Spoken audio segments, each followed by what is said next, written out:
Shalom Elohim, haleluya, puji nama Tuhan. Semangat pagi Bapak Ibu Saudara yang dikasihi Tuhan kita, Yesus Kristus. Jumpa lagi bersama saya Pendeta Samuel Mabuntu dalam Renungan Pagi ke 2491 hari.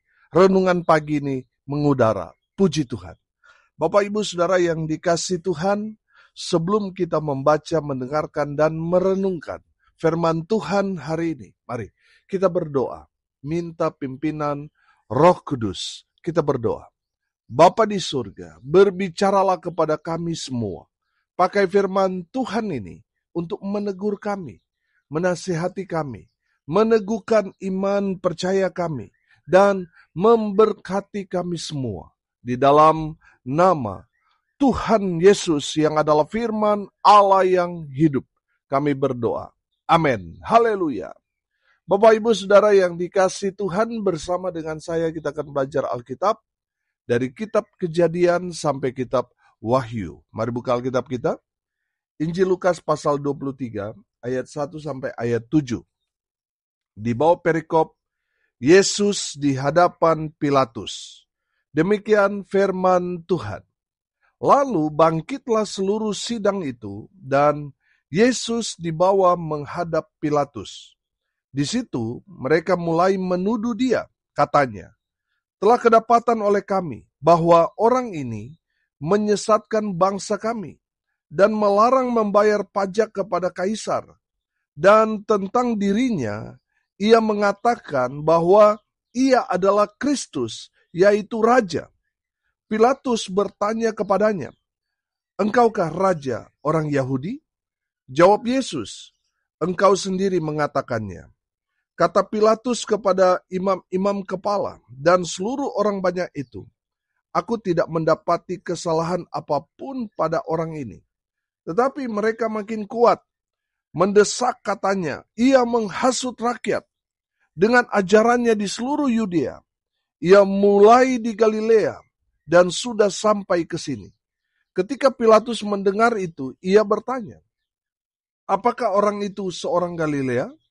Dan ketika ia tahu bahwa Yesus seorang dari wilayah Herodes, ia mengirim dia menghadap Herodes, yang pada waktu itu ada juga di Yerusalem. Amin, firman Tuhan. Haleluya. Bapak Ibu Saudara yang diberkati Tuhan, konteks kebenaran firman Tuhan ini ketika Yesus dibawa ke Pilatus yang adalah gubernur Romawi yang berkuasa di provinsi Yudea. Yesus dibawa kepada Pilatus dengan tuduhan-tuduhan yang tidak Tuhan Yesus perbuat. Apa tuduhan? Seluruh sidang yang berisi tokoh-tokoh agama, tokoh-tokoh masyarakat seperti ahli-ahli Taurat, orang-orang Farisi, orang-orang Saduki, dan lain-lain. Saudara, tuduhan-tuduhan mereka, perhatikan ayat 2.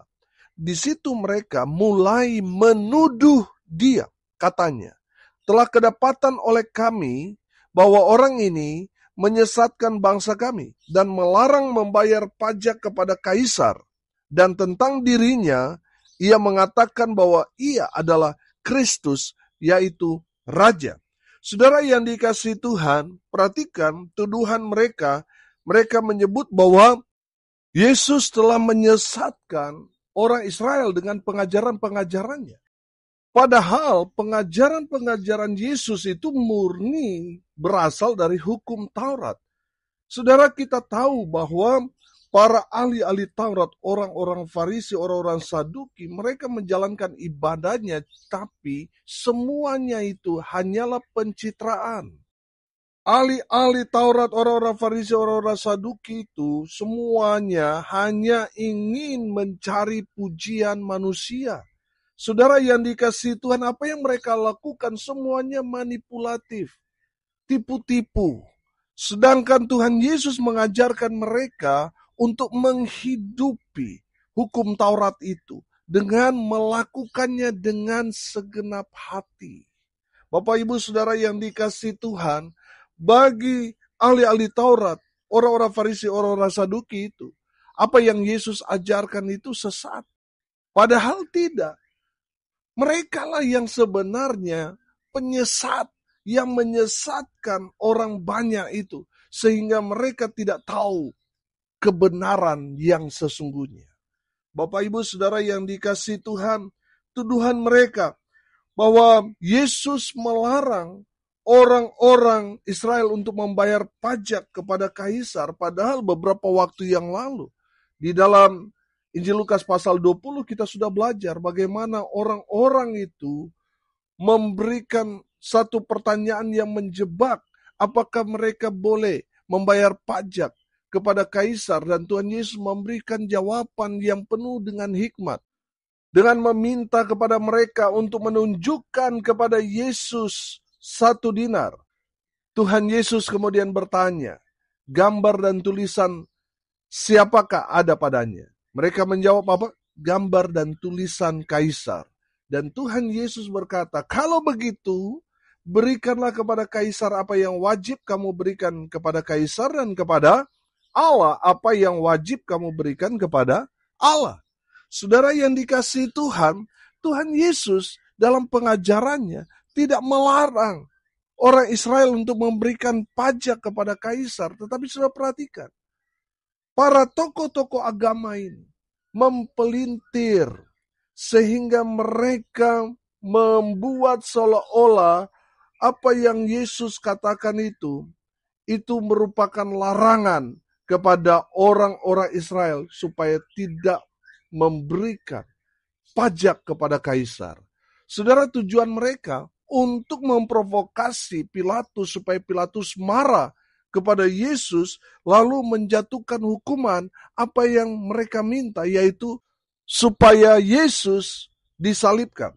Bapak Ibu Saudara yang dikasihi Tuhan, kita dapat melihat bahwa tuduhan-tuduhan dari para tokoh-tokoh agama dan masyarakat pada saat itu sungguh mengada-ada. Tujuannya supaya Yesus disalibkan. Saudara, Tuhan Yesus juga tidak mengklaim dirinya sebagai Kristus, sebagai Raja, tidak.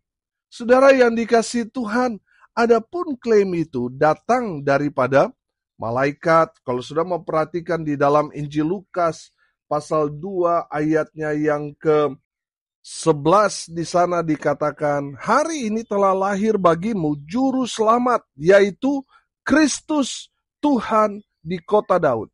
Saudara, di sana ada penyebutan kata Kristus.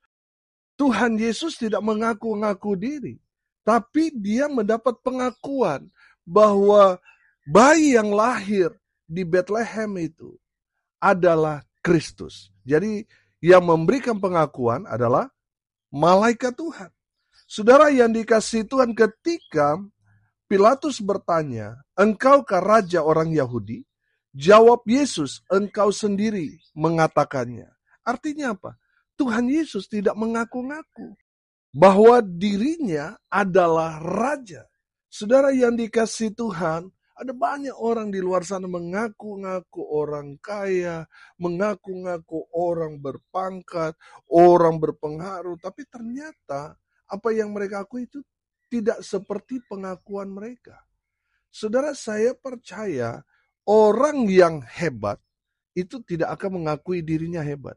Biar orang lainlah yang mengakui bahwa dia hebat. Saudara yang dikasihi Tuhan, Yesus memang dia adalah raja di atas segala raja. Tapi dia tidak perlu mengakui dirinya bahwa dia adalah raja. Biarlah malaikat, biarlah orang lain yang mengakuinya.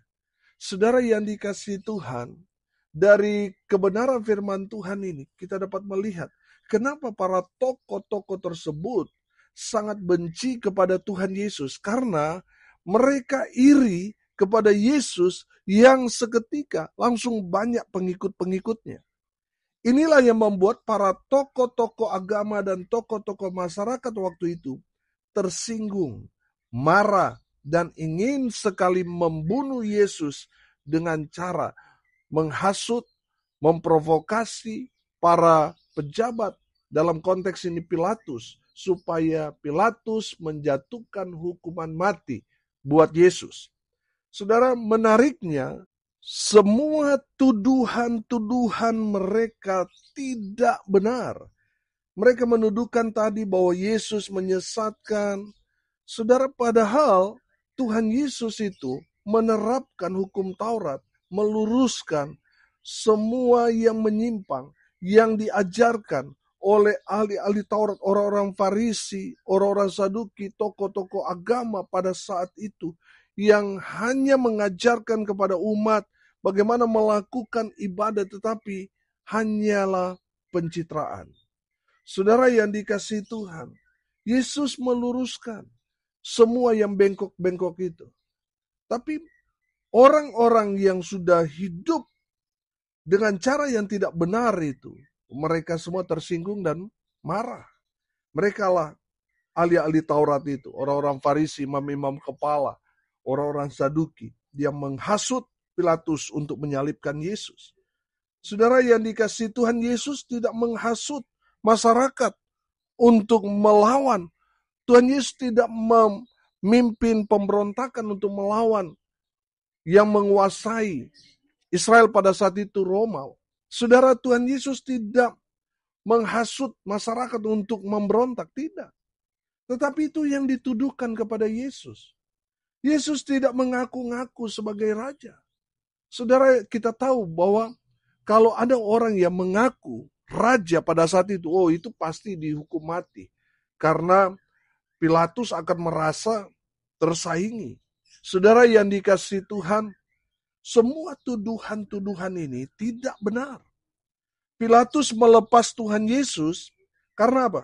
Karena tidak ditemukan satu kesalahan pun yang dilakukan Yesus selama dia hidup.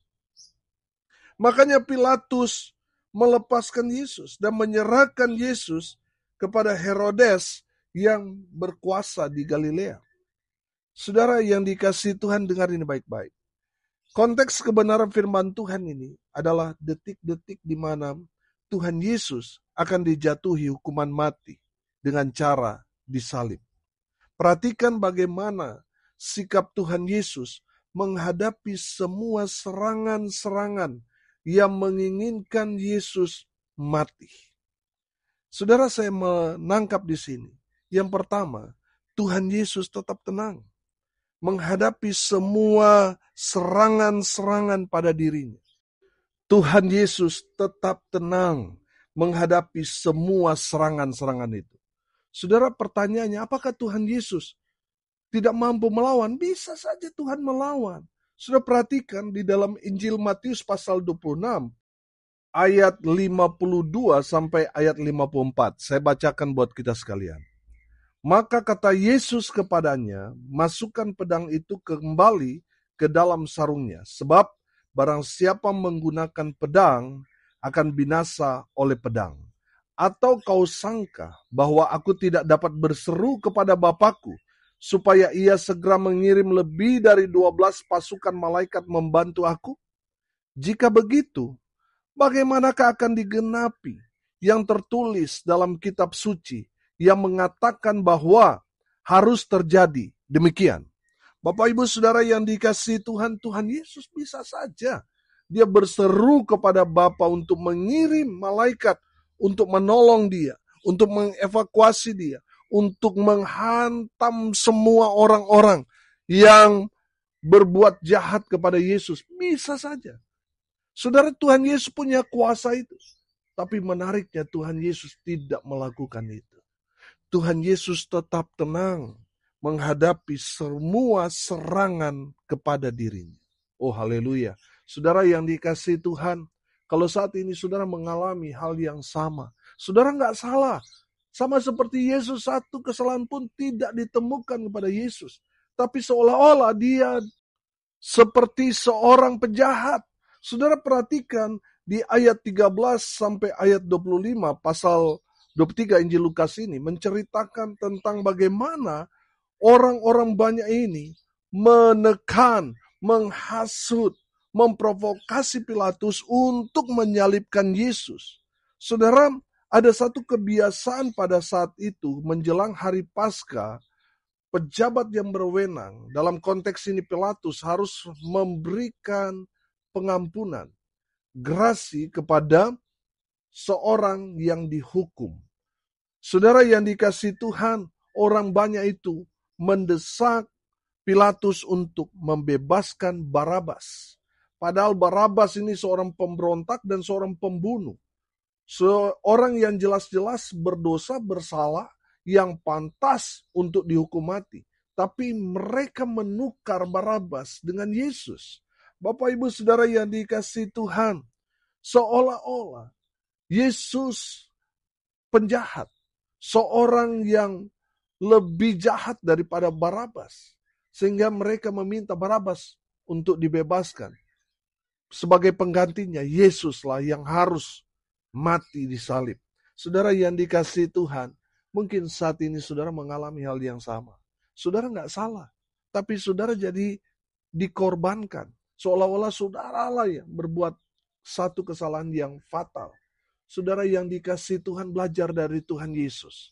Bagaimana Tuhan Yesus tetap tenang di saat banyak orang menyerang dia. Yesus tetap tenang. Amin. Haleluya. Saudara, firman Tuhan mengajarkan kepada kita.